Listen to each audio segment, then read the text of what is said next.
एकदम गाढ़ा मसालेदार सोयाबीन तरकारी सेटा पुणी बिना पियाज रसुण रे। आज रही बिना पियाज रसुण सोयाबीन तरकारी को यही उपाय थरे आपण माने बनै नेबे ना सबु बेले एमिति सोयाबीन तरकारी बनैबा पई पसंद करिवे। आउ जो माने वेजिटेरियन से मानक पई तो एई रेसिपीटा पूरा परफेक्ट रहिबो। नमस्कार, मु रश्मि यूट्यूब रे आपण समस्तंको स्वागत। आशा करूची आपण मानकु आज रेसिपी निश्चय पसंद आसीबो। एबे चलंतु स्टार्ट करबा आज रेसिपी। आज यही रेसिपी बनवा प्रथम गैस उपर गोटे जगार अल्प पानी भलसे गरम करनी। पानी आमर भलसे गरम हो सारापर से अल्प सोयाबीन देदेबा। आपण क्वांटिटी देखि सोयाबीन को कम अधिक कर नहीं पारे। सोयाबीन को दे सारापर ताकू टिके आमे फुटिबा पई छाड़ीदबा। सोयाबीन रे एमिति टिके फुटा आसीगले से अल्प लुण देदेबा। लुण देले कौन होता है ना सोयाबीन टेस्टा बहुत बढ़िया आसताए। एबे ताकू टिके गोळेई नहीं गैस फ्लेम को बिल्कुल ऑफ करनबा। गैस फ्लेम को ऑफ कर सारा पर सोयाबीन को एमिति गरम पानी रे पाखापाखि 4 ରୁ 5 मिनिट पई छाड़ीदबा। 4 ରୁ 5 मिनिट पर एबे गरम पानी को आमे काढ़ीदबा। तापर एथिरे अल्प ठंडा पानी दबा। ठंडा पानी अल्प दे सारा पर देखिबे सोयाबीन पूरा भल भाव में ठंडा हो। सोयाबीन भल भाव में ठंडा हो सारा पर ताकू हाथ में एमती आम चिपुड़ी नबा। सबू सोयाबीन को हाथ में एमती चिपुड़ी सारा पर ताकू आम गोटे ग्राइंडर जार रे देदबा। तो ये मु सबूजाक सोयाबीन को ग्राइंडर जार रे दे दूची। सोयाबीन को ग्राइंडर जार रे दे सारा पर ताकू आम भल भाव में बाटी आनिबा। तो ये देखिपे सोयाबीन की पूरा खदखदड़ कर मुझे बाटी आनी। एबे आकु रखी नबा आम साइड रे। एपटे गोटे बड़ बाउल रे मु 2टा आलू को भलसे चोपा छड़ेकिना रखी नेची। आलू को चोपा छड़े सारा पर ताकू एमती पानी रे पकई रखी कारण आलू नले कला पड़ जिवो। तो एबे आलू सबू को आमे भलसे कद्दुकस करनबा। आलू को कद्दुकस कला बेले सरू जाली रे आलू को कद्दुकस करनेबे कारण आलू एठी हमर पूरा पतला ही दरकार। तो एठी पूरा सरू जाली रे एठी मु आलू सबू को कद्दुकस करनेची। 2टा जाक आलू को भलसे कद्दुकस कर सारा पर ताकू आमे पाखापाखि 1 ରୁ 2 थर भाया भल भाव में धोई नबा। तो ये देखिपे आलू सब आम भलसे कद्दुकस हो जाइए। एबे चलतु ये आलू को आउ 1 ରୁ 2 थर भाया भलसे धोई नबा। 1 ରୁ 2 थर आलू को धोई सारा पर गोटे जाली उपर आलू सबू को दे देइछि। एमिति कले कौन हम ना एक्स्ट्रा पानी सब आमर बाहर जिवो। एबे चलतु तरकारी पे मसला बनैबा। मसला बनैबा पे ग्राइंडर जार रे 2टा देथिली टमाटो ता सहित खंडे अदा 3टा कंचा लंका। एबे सेथरे अल्प पानी देकी याकू पूरा चिकन करी बाटी आनिबा। मसला को चिकन करी बाटी सारा पर ताकू गोटे जगह को काढ़ी नेछि। एबे मसला को रखी नबा साइड रे। एपटे सेई ग्राइंडर जार रे एबे आमे देइदबा अल्प नड़िया। नड़िया एठी मु फाळे रु मध्य कम नैथिली। नड़िया को छोट छोट खंड रे काटिकी नैथिली। एबे नड़िया रे अल्प पानी देइदबा। पानी देकी याकू पूरा चिकन करी बाटी नबा। नड़िया को पूरा चिकन करी बाटी सारा पर ताकू गोटे जगह को आमे काढ़ी नबा। एबे ई सब मसला को आमे रखी नबा साइड रे। एपटे गैस ऑन करी गोटे पैन बसी नेथिली। पैन ने अल्प तेल देथिली। तेल हमर भलसे गरम हो सारा पर एबे तेल रे अल्प गोटा मसला देदबा। गोटा मसला को किछि सेकेंड भाजी सारा पर बाटिकी रखिथिबा अदा कंचा लंका टमाटो को एठी आमे ऐड करबा। एबे मसला को पाखापाखि 1 ରୁ 2 मिनिट पर्यंत आमे कसी नबा। मसला को 1 ରୁ 2 मिनिट कसी सारा पर एथिरे आमे ऐड करबा गुंड मसला। गुंड मसला रे मु एठी नेथिली 1 चमच जीरा गुंड, 1 चमच धनिया गुंड ता सहित 1 चमच एठी आमे दबा सब्जी मसला। राग आपण जेती खाइबे से हिसाब रे राग को कम अधिक कर देबे। ता सहित हाफ चमच हलदी गुंड स्वाद अनुसार लुण। गैस फ्लेम को लो रखिकिना एबे मसला को आमे भलसे कसिबा। पाखापाखि 2 ରୁ 3 मिनिट पर्यंत मसला को कसिबा। 2 ରୁ 3 मिनिट मसला को कसी सारा पर देखिए मसला गोटे बहुत सुंदर बास्ना आसीबो। मसला गोटे बहुत सुंदर बास्ना आसा पर्यंत चलतु ये मसला को आम कसी नबा। पाखापाखि 2-3 मिनिट कसी सारा मसला को। तो 2 ରୁ 3 मिनिट मसला को कसी सारा पर एबे चलतु ये आम ऐड करवा बाटिकी रखिथिबा नड़िया को।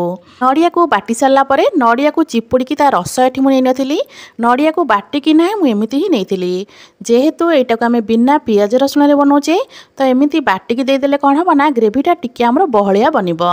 तो नड़िया रस एठी दे सारा पर आकु आउ थरे आमे भल भाव में मिसई नबा। सबू जिनस को भलसे मिसई सारा पर गैस फ्लेम तो आमर लो अच्छी। एबे को आमे कवर करनबा। कवर करके पाखापाखि 3 ରୁ 4 मिनिट पर्यंत छाड़ी नबा। 3-4 मिनिट जितेबाला आपको आम कषापी छाड़ा ना मझे मझे कभर काढ़ी टिके एपट सेपट कर गोलाउे मसला कषि होता भितर अलगा प्रिपेरेसन करनबा।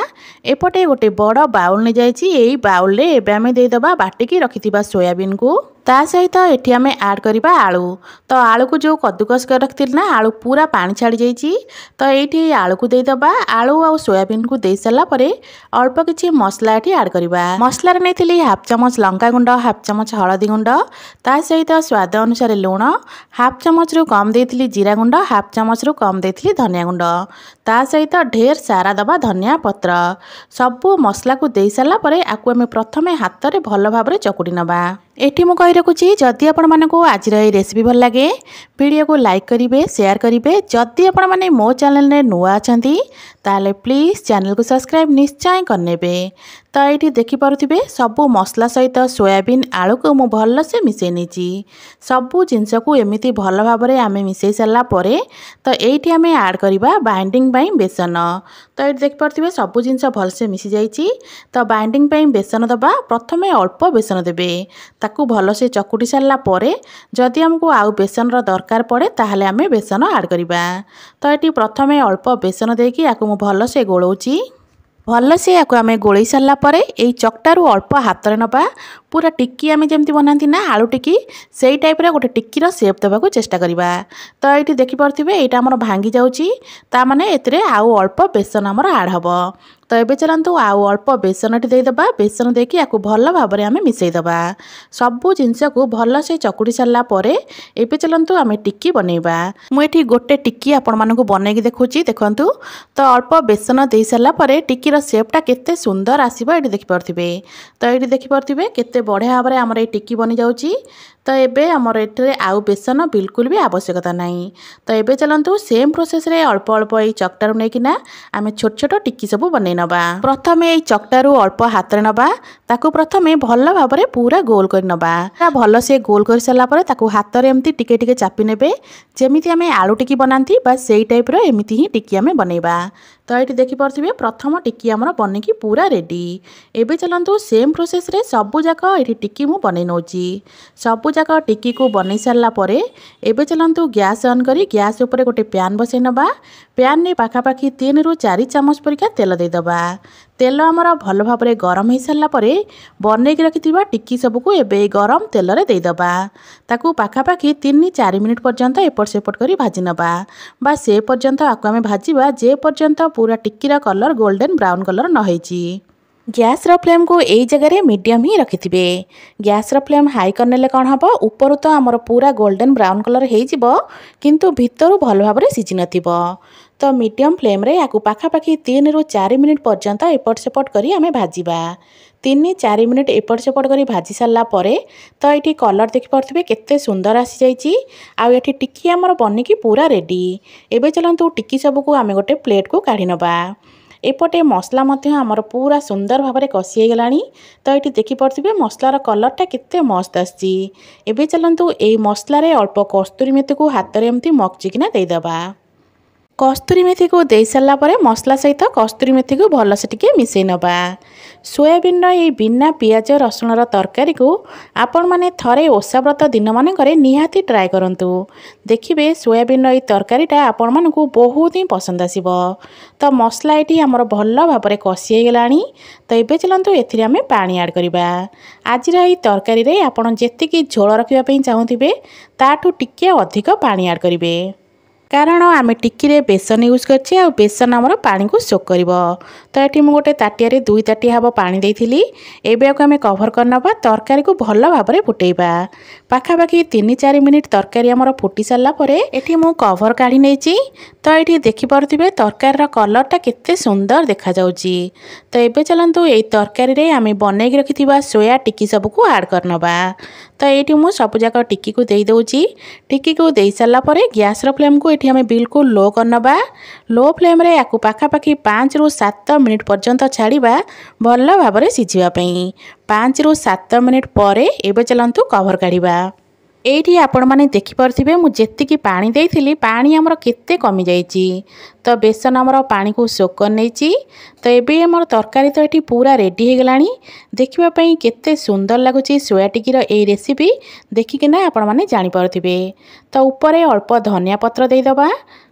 ଧନିଆ ପତ୍ର ଦେଇ सारा पर गैस फ्लेम को ऑफ करनबा। तो ये आमर रेडी होगला बिना पियाज रसुण सोयाबीन तरकारी। आज रही तरकारी को आपण मैंने रुटी परोटा हो कि भात सबुथ खाईपारे सबुथ खायापी बहुत ही बढ़िया लगी है। आशा करुच्ची आपण मानक आज रेसिपी निश्चय पसंद आसथिबो। पुणी आसबि गोटे नुआ रेसिपी नहीं से पर्यंत रोचे। नमस्कार, जय जगन्नाथ।